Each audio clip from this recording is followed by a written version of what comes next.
बनारस के एक पुराने इलाके में, जहां पुरानी हवेलियां और तंग गलियां थीं, वहीं एक छोर पर स्थित था एक प्राचीन मंदिर।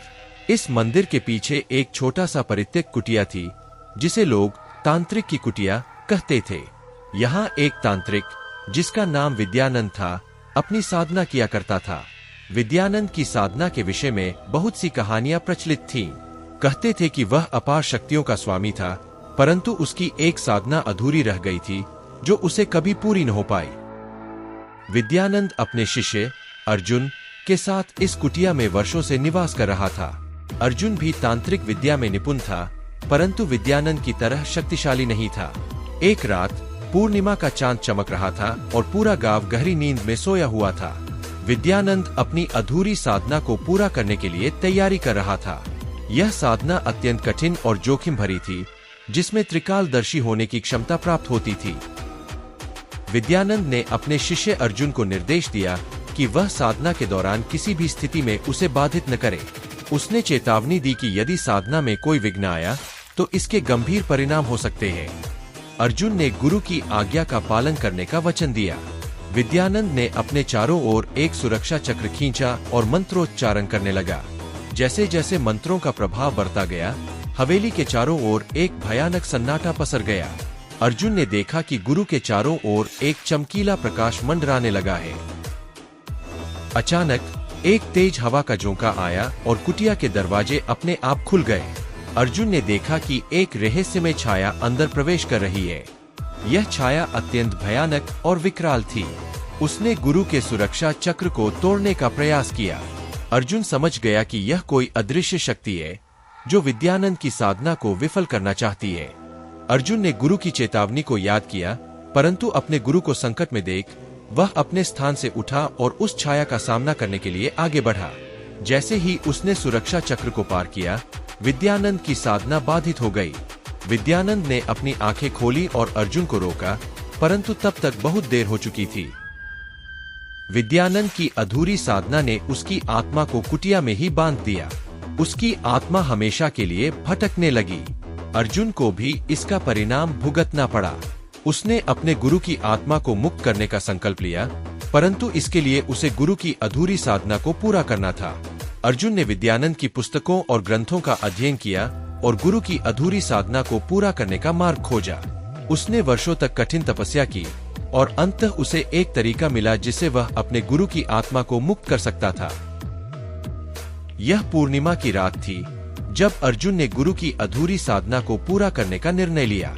उसने वही सुरक्षा चक्र खींचा और मंत्रोच्चारण करने लगा, परंतु इस बार वह अधिक सतर्क था।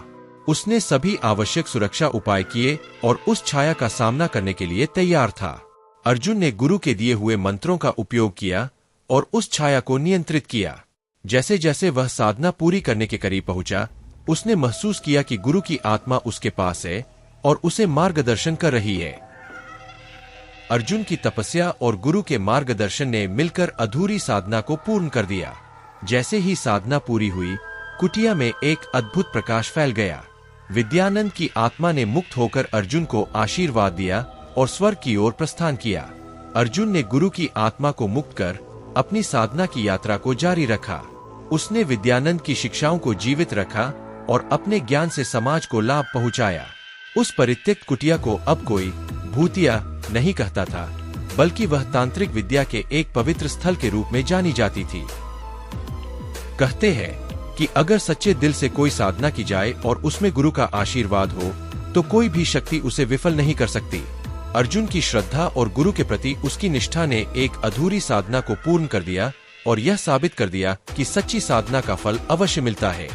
और इस प्रकार एक अधूरी साधना की कहानी, जो भय और रहस्य से भरी थी, मोक्ष और विजय के साथ समाप्त हुई।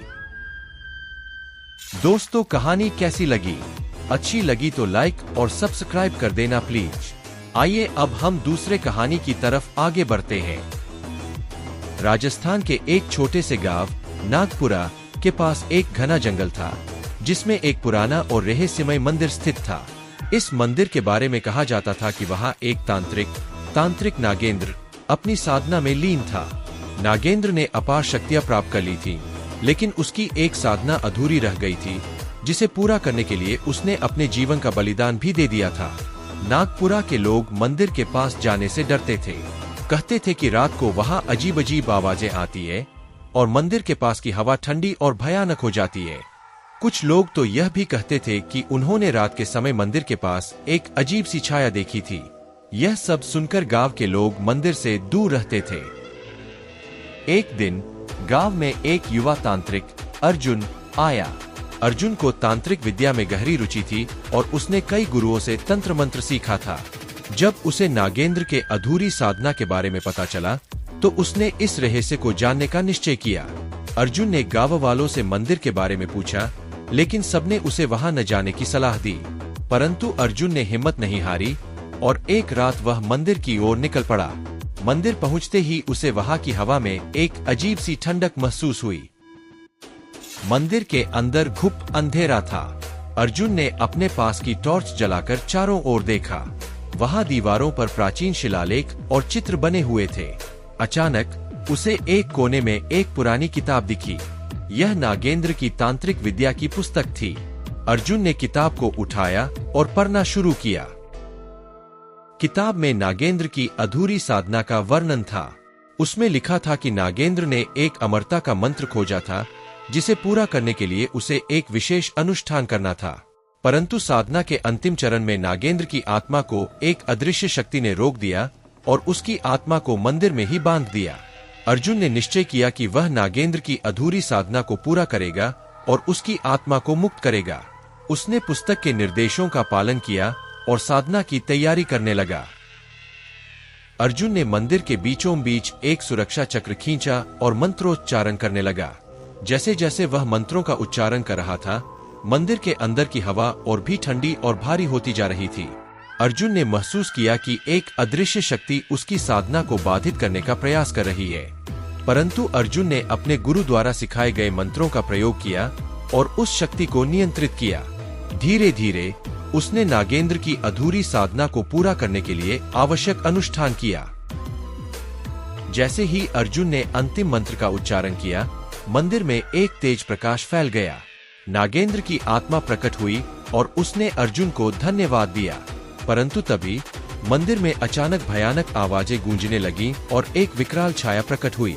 यह छाया वही अदृश्य शक्ति थी जिसने नागेंद्र की साधना को अधूरा छोड़ा था। अर्जुन ने अपनी सारी शक्ति एकत्रित की और उस शक्ति से मुकाबला करने लगा। मंत्रों और तंत्रों का प्रयोग करते हुए अर्जुन ने अंततः उस शक्ति को परास्त किया और नागेंद्र की आत्मा को मुक्त कर दिया। अर्जुन की मेहनत और साहस ने नागेंद्र की आत्मा को मुक्ति दिलाई और मंदिर की भूतिया घटनाएं समाप्त हो गईं। गांव वाले अर्जुन के साहस और उसकी विद्या से प्रभावित हुए और उसे सम्मानित किया।